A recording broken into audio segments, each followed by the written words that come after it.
বাংলাদেশের ইতিহাস ৭১ সালে যারা ৭১-এর মুক্তিযুদ্ধের বিরোধিতা করেছিল, যারা আমরা স্বাধীনতা বিরোধী বলি, স্বাধীনতার শত্রু বলি, তারাও কিন্তু পোশাক পরিবর্তন করে বাংলাদেশে এখন রাজনীতি করছে, বড় বড় নসিহত করছে, বড় বড় কথা বলছে, কিন্তু এখনো পর্যন্ত তারা ওই ৭১-এর মুক্তিযুদ্ধের তাদের অপরাধের জন্য যে দেশবাসীর কাছে ক্ষমা চায় নাই।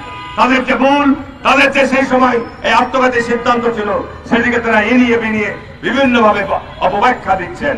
বাংলাদেশে এই যদি আজকের এই সময়ে যদি এই অপরাধীদের শাস্তির আওতায় নিয়ে না আসা হয়, আমি এই দেশ বাঁচাও মানুষ বাঁচাও আন্দোলন শুধু নয়, আমরা মাঠে নামবো, জাতীয়তাবাদী দল মাঠে নামবে।